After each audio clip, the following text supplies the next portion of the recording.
Hello दोस्तों, physics Wonderland YouTube channel पर आपका फिर से स्वागत है। आज का जो हमारा लेक्चर रहेगा उसमें हम पढ़ेंगे प्रकाश का प्रकीर्णन और उससे संबंधित घटनाएं कौन कौन सी होती हैं। तो स्टार्ट करते हैं आज का लेक्चर।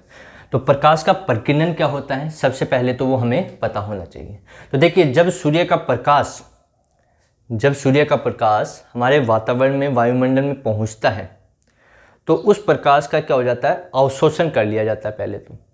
और अवशोषण होने के बाद वो अलग अलग दिशाओं में क्या हो जाता है, विसरित हो जाता है।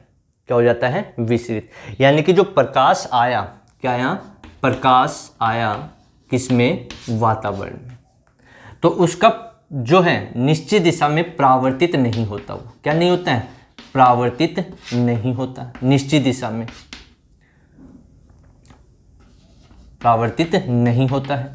ठीक है, तो क्या होता है, उसी प्रकाश का क्या हो जाता है, उस प्रकाश का अलग अलग दिशाओं में वो क्या हो जाता है, विसरित हो जाता है। क्या हो जाता है, विसरित। अब विसरित का मीन्स है यहाँ पर विभिन्न दिशाओं में फैल जाता है वो। ठीक है, तो प्रकाश की इसी घटना को हम क्या कहते हैं, प्रकाश का प्रकीर्णन। तो यानी कि जब प्रकाश वातावरण में आता है तो वहां पर क्या होता है, उस प्रकाश का किसी निश्चित दिशा में परावर्तन नहीं हो पाता, तो वो क्या होता है, विभिन्न दिशाओं में विसरित हो जाता है, फैल जाता है। इसी घटना को हम क्या कहते हैं, प्रकाश का प्रकीर्णन। अब प्रकाश के प्रकीर्णन के लिए रेले नामक वैज्ञानिक ने बताया, क्या बताया उसने, देखिए उसने कहा कि जो प्रकाश है, प्रकीर्णित प्रकाश है, उस प्रकीर्णित प्रकाश की जो तीव्रता होगी, यानी कि प्रकीर्णन प्रकाश की तीव्रता, प्रकीर्णन प्रकाश की जो तीव्रता है, जिसको आई के द्वारा हम रिप्रेजेंट करें, किसके द्वारा, आई। ये जो आई है वो समानुपाती होती है 1/λ4 के। किसके, यानी कि आई है वो समानुपाती बोलेंगे तब तो 1/λ4, या फिर इसको ऐसा भी कह सकते हैं कि आई जो प्रकाश प्रकीर्णन की जो तीव्रता है, प्रकीर्णन की जो तीव्रता है आई, वो प्रकाश की तरंग दैर्घ्य की चतुर्थ घात के व्युत्क्रमानुपाती होती है। ठीक है, अब इसका मीन्स क्या है, इसका मीन्स ये है कि जो पदार्थ हम लेते हैं, अणु वगैरह होते हैं, उनका आकार मान लो कितना है, ए है, जिसके ऊपर प्रकाश आपतित हो रहा है मान लो, उसका आकार कितना है, ए है, अणु वगैरह जो भी हो। और जो प्रकाश है उसकी जो तरंग दैर्घ्य है, प्रकाश की तरंग दैर्घ्य हम मान ले कितनी है, लैम्डा। क्या है, लैम्डा। तो इन दोनों में क्या रिलेशन हो कि प्रकाश का प्रकीर्णन हो जाए, या क्या रिलेशन हो कि प्रकाश का प्रकीर्णन न हो। तो देखिए, यदि ये कंडीशन हो कि ए का मान इज लेस देन लैम्डा हो, यानी कि जो अणु वगैरह होते हैं उनका जो आकार है वो प्रकाश की तरंग दैर्घ्य की तुलना में क्या हो, बहुत कम हो, तो क्या होगा, प्रकाश का क्या हो जाएगा, प्रकीर्णन हो जाएगा। क्या हो जाएगा, प्रकाश का प्रकीर्णन होगा, प्रकीर्णन होगा। ये कंडीशन होगी जब ए का मान लैम्डा से बहुत कम हो, तो उस अवस्था में प्रकाश का क्या हो जाएगा, प्रकीर्णन, यानी कि प्रकाश क्या हो जाएगा, विसरित हो जाएगा। और दूसरी कंडीशन क्या है, यदि ए इज ग्रेटर देन लैम्डा, यानी कि जो पदार्थ है, जो अणु वगैरह हैं, उनका जो आकार है वो प्रकाश की तरंग दैर्घ्य से बहुत ज़्यादा है, तो उस अवस्था में प्रकाश का प्रकीर्णन नहीं होगा। तो इस अवस्था में प्रकीर्णन नहीं होगा। तो ये कंडीशन होगी, ये दो कंडीशन है कि प्रकीर्णन, इस अवस्था में प्रकाश का प्रकीर्णन होगा और इस अवस्था में प्रकाश का प्रकीर्णन नहीं होगा। यहाँ तक क्लियर। अब देखिए, यहाँ पर दोबारा हम बात करें कि जो रेले ने दिया था, ये जो नियम है वो किसने दिया था, रेले के प्रकीर्णन का नियम। किसका नियम है ये, रेले के प्रकीर्णन का नियम। अब उसमें वो क्या कहना चाह रहा है, इस सूत्र की सहायता से वो कह रहा है कि जो प्रकीर्णन की जो तीव्रता है, आई, इंटेंसिटी, ठीक है, इंटेंसिटी जो है वो लैम्डा, यानी कि जो तरंग दैर्घ्य है प्रकाश की, उसकी चतुर्थ घात के व्युत्क्रमानुपाती है। तो इसका मतलब क्या हुआ, इसका मतलब ये हुआ कि जिसके लिए लैम्डा का मान ज़्यादा होगा, जिसके लिए लैम्डा का मान ज़्यादा होगा, उसकी तीव्रता कम होगी, उसकी तीव्रता क्या होगी, कम होगी, तो उसका प्रकीर्णन सबसे कम होगा। और जिसकी तरंग दैर्घ्य सबसे कम होगी, जिसकी तरंग दैर्घ्य सबसे कम होगी, उसके लिए तीव्रता ज़्यादा होगी, तो उसका प्रकीर्णन भी सबसे ज़्यादा हो पाएगा। ठीक है, तो जैसे हमने पढ़ा था प्रिज्म, क्या पढ़ा था, प्रिज्म, और प्रिज्म में हमने रंगों का जो देखा था वो इस प्रकार से देखा था, विबग्योर। क्या देखा था, विबग्योर। तो यहाँ पर सबसे ज़्यादा जो तरंग दैर्घ्य होती है वो किसकी होती है, लाल की होती है, और सबसे कम किसकी होती है, बैंगनी की होती है। तो यहाँ पर सबसे ज़्यादा प्रकीर्णन किसका होगा और सबसे कम प्रकीर्णन किसका होगा? तो देखिए lambda R is greater than lambda V, सबसे ज़्यादा ये, सबसे कम ये। तो यहाँ पर हम कह सकते हैं कि जो आई आर होगा, आई आर ये किसके लिए, लाल रंग के लिए, और एक आई वी होगा ये किसके लिए, बैंगनी रंग के लिए। तो यहाँ पर लैम्डा आर ज़्यादा है तो आई आर क्या होगा, कम होगा, और आई वी क्या होगा, ज़्यादा। तो इसका क्या होगा, प्रकीर्णन कम होगा, सबसे कम हो जाएगा। लाल रंग का प्रकीर्णन सबसे कम होगा, और बैंगनी रंग का क्या होगा, सबसे ज़्यादा होगा, सबसे क्या होगा, ज़्यादा। ठीक है, तो ये कंडीशन है, ये किसने बताया, रेले ने बताया कि जिस रंग की तरंग दैर्घ्य ज़्यादा होगी, यहाँ पर जैसे लाल है, लाल की तरंग दैर्घ्य ज़्यादा है तो उसका प्रकीर्णन सबसे कम होगा, या होगा ही नहीं, ऐसे मान लो, होगा तो बहुत कम होगा, होगा तो सही। ऐसे ही बैंगनी है, बैंगनी का सबसे ज़्यादा होगा। तो अब इन्हीं का हम यूज करते हैं और एक्सप्लेन करते हैं कि जो आकाश है वो नीला दिखाई देता है, जो बादल हैं वो श्वेत दिखाई देते हैं, जो सिग्नल होते हैं वो रेड लाल रंग के बनाए जाते हैं। क्यों, ऐसा क्यों होता है? तो यहाँ पर रेले के अनुसार हमने कहा कि जो तीव्रता है, प्रकीर्णन की जो तीव्रता है वो प्रकाश की तरंग दैर्घ्य के चतुर्थ घात के व्युत्क्रमानुपाती है। अब पहला हमारा क्या है, आकाश, आकाश का नीला दिखाई देना, आकाश का नीला दिखाई देना। क्या कारण है उसका कि वो हमें नीला दिखाई देता है? तो देखिए हमने अभी लिखा ये विबग्योर, ये लिखा, ठीक है। तो इसमें बताया कि सबसे ज़्यादा तरंग दैर्घ्य किसकी है, लाल की, तो इसका प्रकीर्णन सबसे कम होगा। सबसे कम तरंग दैर्घ्य किसकी है, बैंगनी की, तो इसका प्रकीर्णन सबसे ज़्यादा, यानी कि ये ज़्यादा फैलेगा, इसका प्रकीर्णन, प्रकीर्णन का मतलब क्या, फैल ही तो रहा है, वो विसरित तो हो रहा है, तो ये सबसे ज़्यादा विसरित होगा। तो हमें जो आकाश है वो इस रंग का दिखाई देना चाहिए, लेकिन हमें कैसा दिखाई देता है, नीला दिखाई देता है। उसका कारण क्या, या तो हमें ये दिखाई देना चाहिए या ये दिखाई देना चाहिए, उसके बाद में आपका ब्लू कलर आएगा, ठीक है। तो यहाँ पर क्या होता है, बैंगनी रंग का और जो इंडिगो है इनका जब प्रकीर्णन सबसे ज़्यादा होगा, लेकिन ये जो दो रंग हैं ये हमारी आंखों के लिए सुग्राही नहीं है। क्या है, सुग्राही नहीं है, ये हमारी आंखों के लिए क्या नहीं होते, सुग्राही नहीं होते, यानी कि प्रकीर्णन होता है इनका, लेकिन हमारी आंखें इन रंगों को देख नहीं पाती। तो हमारी आंखें जो सूटेबल होती हैं, सुग्राही होती हैं, वो कौन से रंग के लिए होती हैं, नीले रंग के लिए। जो नीला रंग है उसके लिए हमारी आंखें क्या होती हैं, सुग्राही होती हैं, यानी कि उसको आसानी से देख पाती हैं। तो इसी कारण क्या होता है, आकाश हमें नीला दिखाई देता है। आकाश कैसा दिखाई देता है, नीला।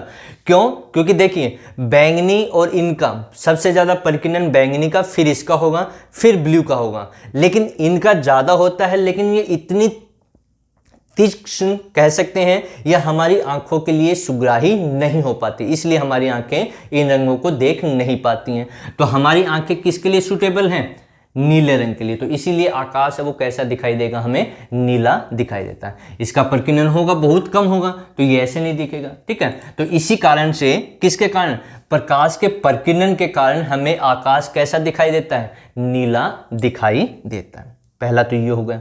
अब हम और बात करें कि सूर्योदय एवं सूर्यास्त के समय, किसके समय, सूर्योदय एवं सूर्यास्त के समय जो सूर्य है वो हमें लाल दिखाई देता है। कैसा दिखाई देता है, सूर्योदय व सूर्यास्त के समय सूर्य का लाल दिखाई देना, सूर्य का लाल दिखाई देना। ऐसे ही हमने एक पढ़ा था पहले भी कि सूर्योदय एवं सूर्यास्त के समय सूर्य ऊपर उठा हुआ दिखाई देता है। वो घटना थी कौन सी, अपवर्तन की। यहाँ इसमें क्या कह रहे हैं, सूर्योदय व सूर्यास्त के समय हमें सूर्य कैसा दिखाई देता है, लाल दिखाई देना। तो लाल क्यों दिखाई देता है, तो घटना कौन सी है, प्रकाश के प्रकीर्णन के कारण ऐसा होता है। लेकिन जब हमने यहाँ पर कहा कि ये लिखा इस प्रकार से, और इसमें हमने ये कहा कि लाल रंग का तो प्रकीर्णन होता ही नहीं है, क्या नहीं होता है, लाल रंग का प्रकीर्णन नहीं होता है, ठीक है, बहुत कम होता है। क्या होता है? बहुत ही कम। ठीक है, तो यहाँ पर प्रकाश का प्रकीर्णन के कारण ये क्यों हो रहा है?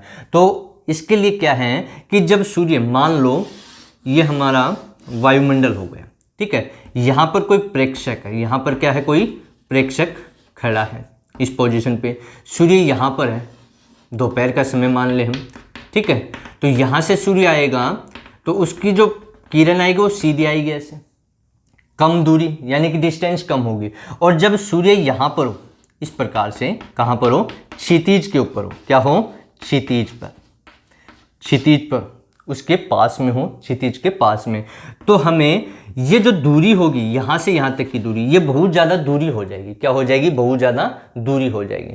तो ये जो रंग है, लाल को छोड़ करके बाकी जो रंग है, इनका क्या हो जाता है? प्रकीर्णन होता है। सबसे ज़्यादा इसका होगा, फिर इसका, फिर इस प्रकार से।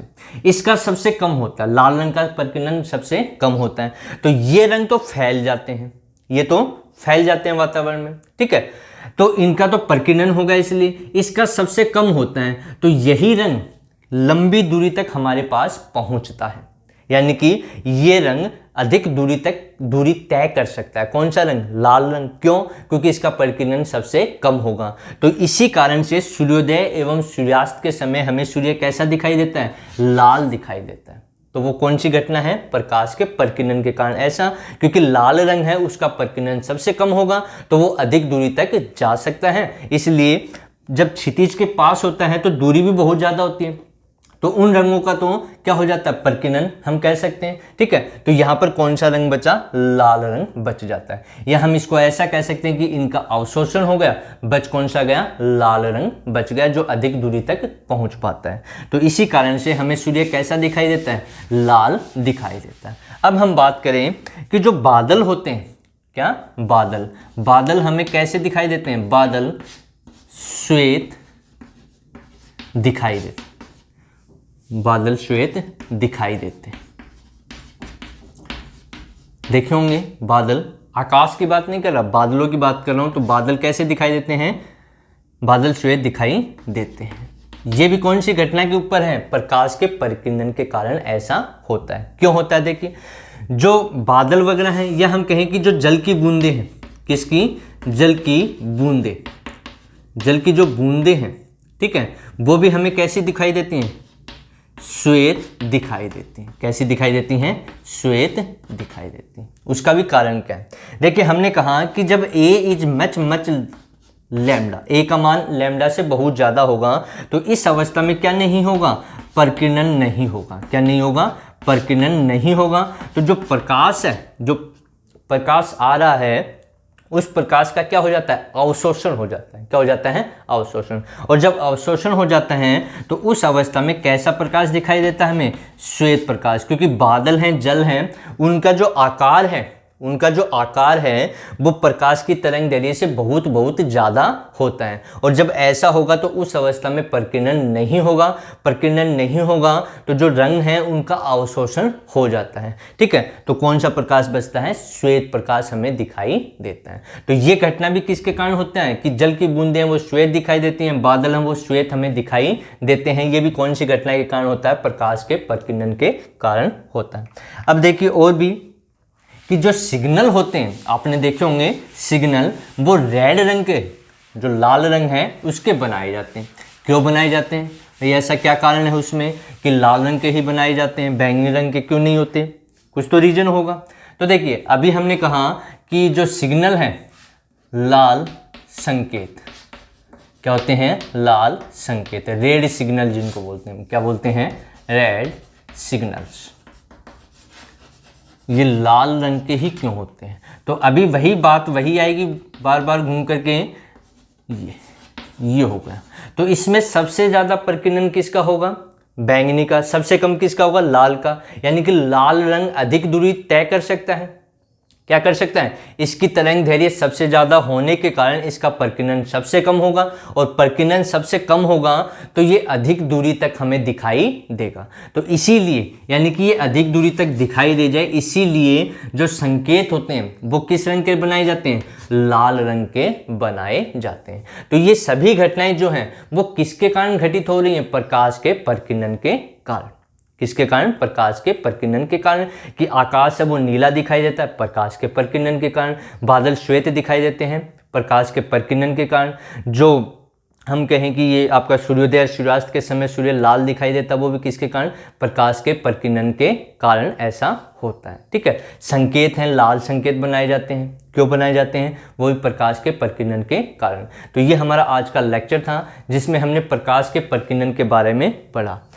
थोड़ा सा और बता देता हूँ कि प्रकाश का प्रकीर्णन क्या है। प्रकाश का प्रकीर्णन एक्चुअल में क्या है? जब प्रकाश वातावरण में पहुंचता है या वातावरण से होता हुआ आता है तो उसका किसी निश्चित दिशा में वो परावर्तित नहीं होता है। निश्चित दिशा में क्या नहीं होता है? परावर्तित नहीं होता है, वो विभिन्न दिशाओं में विस्तृत हो जाता है, फैल जाता है। प्रकाश की इसी घटना को हम क्या कहते हैं? प्रकाश का प्रकीर्णन। फिर उसके लिए प्रकीर्णन के लिए रैले ने बताया कि जो प्रकीर्णन की जो तीव्रता है वो जो प्रकाश की तरंग दैर्घ्य है उसकी चतुर्थ घात के क्या होता है? व्युत्क्रमानुपाती होता है। ये प्रकाश का प्रकीर्णन होता है। अब अगला जो लेक्चर होगा उसमें हम इंद्रधनुष के बारे में डिस्कशन करेंगे। तब तक सभी पढ़ते रहिए।